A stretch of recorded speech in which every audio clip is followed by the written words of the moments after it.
Notice how these guys are on here, so what I'm going to do is I'm just going to take this little guy out of there like this, and I'm just going to toss him right down in there. And I like to put 2 in there just because I got a ton of them, and then I can separate them later when I transplant them, because I'm just wanting them to come up. So I just throw them down in there like that right there. That's right. Look, get off there. And I kind of put them about 1 inch apart like that right there. There's one here, there's one here. And then I just slap some good stuff on it right here. I come right over here. Yes, I'm doing it in my room, and yes, I make a mess, but guess what? I can clean it all up, and I just go like that. I just give them a little pat down, and then I get my little water bottle over here. But yeah, I'm going to transplant all these things into little containers like this. And then I got these big ones here for my trees and stuff, so. But I'll probably wait a little bit on those just because I want them to get a little bit bigger. But anyway, that simple, that quick. It's a little time. Sure, your hands get dirty, but there's nothing better than that, right?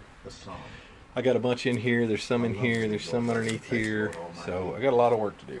Here we go.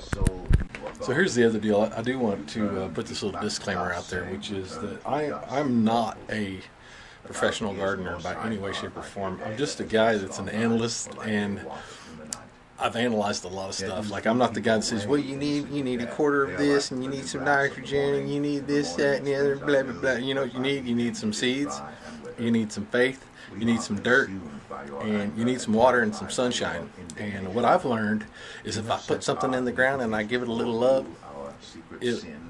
it'll grow. I'm seeing it happen time and time.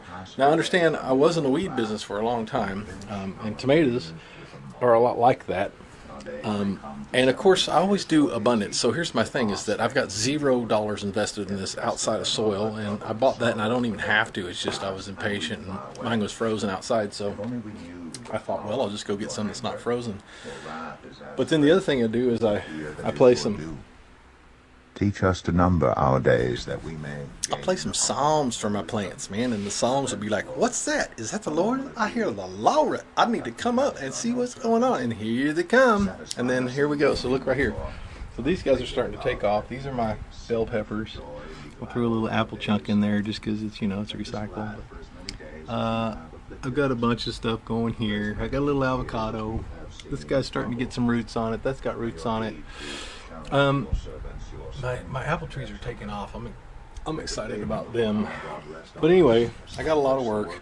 I got all these things for free from a garden spot over here. They were like, well, you can have all those you want. And I said, well, I'll take all of them then. Hey, thanks. I appreciate it. Anyway, my deal is just get out there and look around. You don't even need to use this. Go get some old plastic containers like I've got right here. I've got every plastic container that they were going to throw out. I was like, don't throw those out.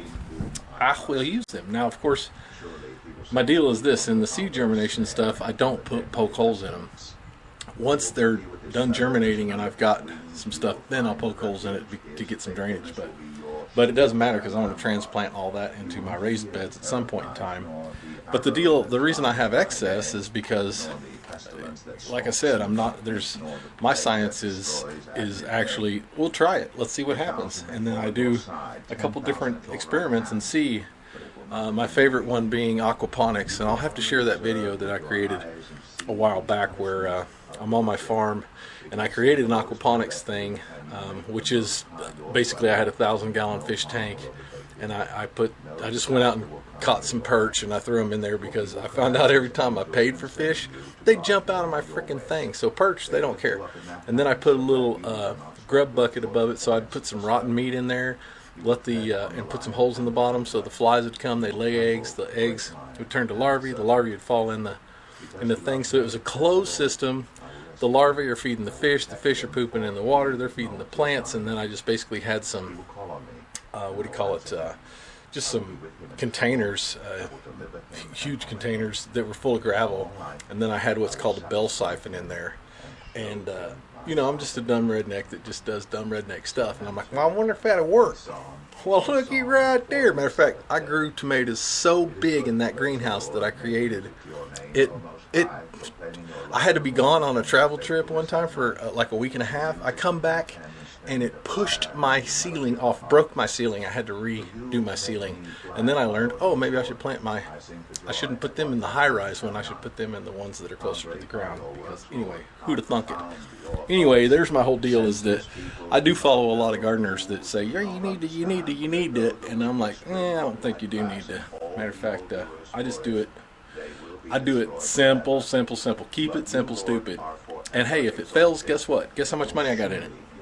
0. I got a little time, which my time, last I checked, was $187.50 an hour, $1,500 a day. But I think it's going to have to go up since I got all this noggin right there. You know what I'm saying? Right there. I'm not getting dumber. Okay, you might be. I don't know. He has hit his head a couple times. I've got 8 tomatoes, which of course there's multiple, like there's 2 or 3 in each one, just in case I like to have a backup plan. I've got 8 strawberries. I got 4. So it's tomatoes, strawberries, pears, and then I got some 4 cantaloupe, 2 pears. So pretty nifty stuff. We'll see what happens with it. Again, it's just one of those things, man. You just plant a seed. You go, Lord, let your will be done with my stuff. And then I'm hoping, because what's the Lord say? He says, feed my sheep. And, of course, normally you've got a sheepdog. But when you don't have a sheepdog, you have a shepherd. And a shepherd and sheepdog work together. Of course, I'm a battle sheep. You ever heard of them? They're badass.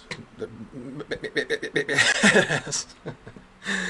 Oh, but he's a little different. He's certainly different. He's different. But you watch this. I'm going to grow some stuff. And here's the beautiful stuff about my stuff is it's been so prayed over that when you eat it, you're going to be like, Holy Spirit. And I'm going to be like, that's right. Got you. And then all the demons are going to be like, well, get out. And then, what did I do? You know what I'm saying? You probably don't. But there's somebody in Gahana going, what did he say, my friend? He said, oh my God, in what did he get to about it? And I'm like, yep, that's exactly what I said. Anyway, no, I love you people. You're going to be all right. Maybe.